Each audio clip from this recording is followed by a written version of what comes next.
عاملين ايه؟ يا رب تكونوا بخير. بصوا النهارده انا منوره ومبسوطه ازاي.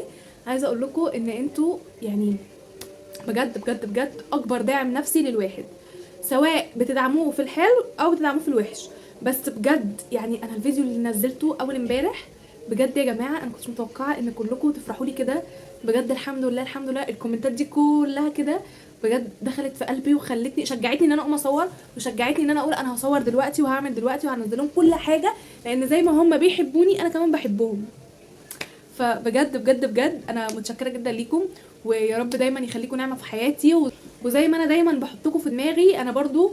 يعني امبارح في كام كومنت كده جم، من ضمنهم واحده كانت عامله الكومنت، يعني الجمله اللي انا قلتها، انا قلت انا عايزه ابقى حاجه حلوه في المستقبل. بعد كده قالت لي الجمله دي بجد على قد ما هي كانت طالعه منك بكل تلقائيه، بس بجد الجمله جميله جدا. عايزه اقول لكم والله يا جماعه بجد الواحد بيسعى ان هو فعلا فعلا فعلا بحاجه كويسه في المستقبل. ناس كتير قالوا لي ما تقوليش على حلمك واللي انت عايزه تعمليه. حاضر اوكي، مش هقول على حلم تاني وهسيبه لحد لما يتحقق. بس فالفيديو النهارده بقى لطلبه الثانويه العامه، اخواتي. مبدئيا كده انا عامله لكم جروب على التليجرام. الجروب ده انا ما كنتش بنزل فيه حاجه بقى لي فتره، لان انا اصلا نفسيا ما كنتش مؤهله ان انا انزل اي حاجه. فالجروب ده هسيب لكم اللينك بتاعه في اول كومنت تحت وفي الديسكربشن بوكس علشان كلكم تعملوا انضمام ليه. هنزل لكم هناك حاجات كويسه جدا وكويزات بسيطه كده اللي هي تفكركم وتخليكم تعملوا ريفريش للمعلومه. اوكي، فيديو النهارده بقى الثانويه العامه. فيديو النهارده بقى للثانويه العامه، الامتحان اتحدد 22/6. عايزه اقول لكم ان الثانويه العامه سنه زي اي سنه، وامتحان زي اي امتحان، ومفيش حاجه اسمها سنه مصيريه وامتحان مصيري وهو اللي بيحقق لك اللي انت لو فشلت فيه مش هتعرف تكمل حياتك، وان انت لو نجحت فيه انت كده الجامد اللي مفيش منك. عايزه اقول لكم ان الموضوع مش كده، وان الثانويه العامه مش نهايه الكوكب، بالعكس. ايا كان انت هتخش ايه بعد الثانويه العامه، انت اللي بتثبت نفسك وانت اللي بتعمل نفسك بنفسك. تمام. الفيديو النهارده بقى انا جايه اقول لكم يعني خلاص كده يعتبر فاضل 4 شهور. احنا هنعتبر النهارده يوم 22 مع ان النهارده 18 عادي. هنعتبر النهارده يوم 22 من 22 2 ل 22 6، 4 شهور. هنقول ان احنا معانا 3 شهور، مش هنحسبهم 4، هنسيب الشهر. هنقول ان احنا معانا 3 شهور. 3 شهور دول بقى انا عايزاك حتى لو انت لسه ما بداتش تبدا من دلوقتي. يا جماعه في طلبه كتير ممكن تبقى لسه ما بداتش ولا ذاكرت ولا تعرف حاجه ومقضيها لعب وهزار. عايزه اقول لك ان انت لسه معاك وقت، وان انت لسه في ايدك ان انت توصل لحلمك ايا كان ايه هو حلمك. في ايدك ان انت تجيب مجموع كويس تفرح اهلك. عايزه اقول لكم يعني 3 شهور كتير جدا جدا جدا جدا جدا ان انت تعمل فيهم حاجه. اللي تلم السنه كلها يتلم في 3 شهور، يتلم في شهر، يتلم في اسبوع. اسعى وربنا هيقويك. طول ما انت في نيتك ان انت تبقى حاجه او تلم حاجه، والله يا جماعه اقسم بالله، اقسم بدين الله، حياة لا اله الا الله، انا كنت بلم المذاكره بتاعتي في الكليه قبل الامتحان ب3 ايام. الماده بلمها قبل الامتحان ب3 ايام، وكنت بقول انا استحاله الماده دي اعرف احل فيها. هو ربنا هيساويني باللي ذاكر من اول السنه باللي ذاكر ب3 ايام؟ بس انا كنت بطحن نفسي في ال3 ايام. اقعد بمسك الكتاب، ما كنت بروح شغل، انا شغاله، بنزل الشغل اروح وارجع، ممكن اذاكر وانا في الشغل. ولو ما ذاكرتش هناك برجع اعمل كوبايه قهوه واقعد اذاكر بالورقه والقلم. فالحمد لله الحمد لله الحمد لله جبت تقدير كويس. فانا اللي عايزه اوصله لك ان انت قول يا رب وانوي وابدا. معاك 3 شهور، 3 شهور دول تقدر تلم فيهم كل اللي ضايع منك. طب يا ياسمين هعمل ايه؟ هتجيب نوته او كشكول صغير. تمام، احنا عندنا 7 مواد. هنجيب النوته والكشكول وهنكتب ماده ماده. زي مثلا الاحياء هنكتبها، عندنا فيها كام باب؟ مثلا 4 ابواب. هنكتبها وهنكتب كل باب فيه ايه. تمام، هنعمل كده في المواد كلها، في الفيزياء والكيمياء والاحياء والعربي والجيولوجيا، ده لو انت علمي. لو انت ادبي برضو في مواد الادب. طيب انا عملت كده، هنكتب بقى نقاط الضعف ونقاط القوه. يعني ايه؟ يعني الماده مثلا الاحياء، انا ذاكرت درس كويس جدا جدا جدا واتكيت عليه قوي لان الدرس ده كان سهل وانا كنت حابه والمدرس شرحه فذاكرته كويس جدا زي الفل. في درس تاني بقى انا ما فهمتوش وما ذاكرتوش وما اعرفش عنه اي حاجه، يبقى ده نقطة ضعف وده نقطة قوة. ازاي؟ نقطة الضعف ان هو الدرس ده لو جالك في امتحان انت مش هتعرف تحل عليه فهيضعفك. الدرس ده لو انت جالك في الامتحان انت هتعرف تحله وممكن تقفل فيه، فده نقطة قوتك. خلاص كده عملنا نقطة الضعف ونقطة القوة. طيب هنعمل ايه تاني؟ هنعمل كده في المواد كلها.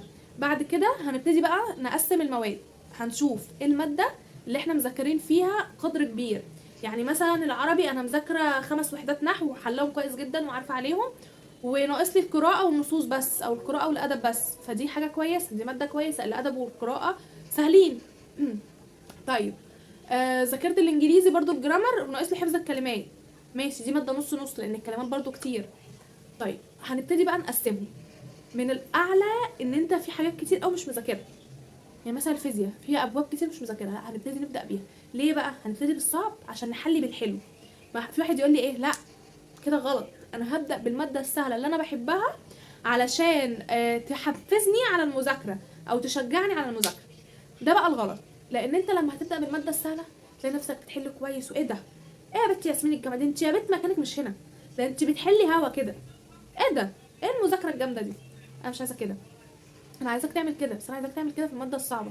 ان انت هتعمل كده هتخدع نفسك، هتذاكر وهتقول انا حليت وبحل كويس وبحل وبجيب كله صح، انت عايزه مني ايه؟ طيب جرب بقى تحل كده في الماده اللي انت مش مذاكرها، او الماده اللي انت مش مقفلها في المراجعه او مش مخلصها، هتلاقي نفسك ان انت ضايع.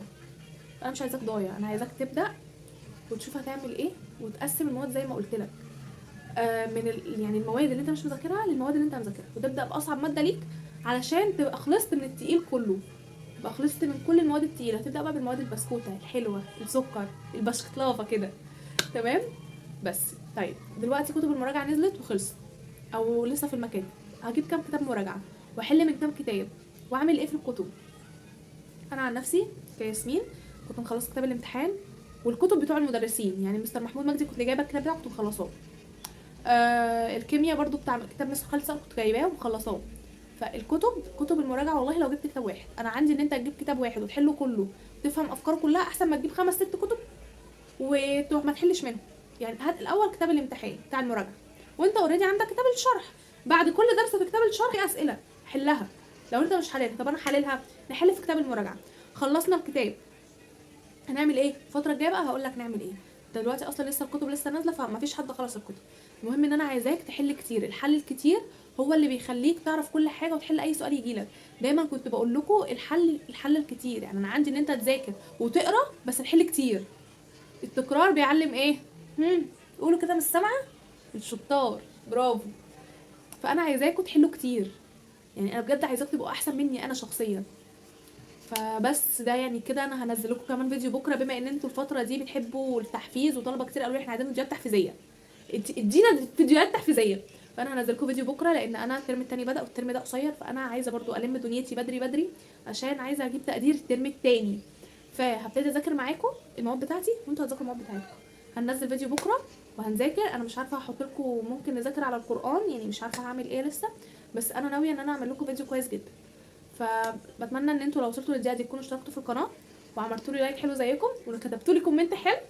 وبس كده هتوحشوني جدا جدا، ولو في اي فيديوهات عايزاني اعملها لكم او اي حاجه عايزاني اعملها يا ريت تقولوا لي عليها.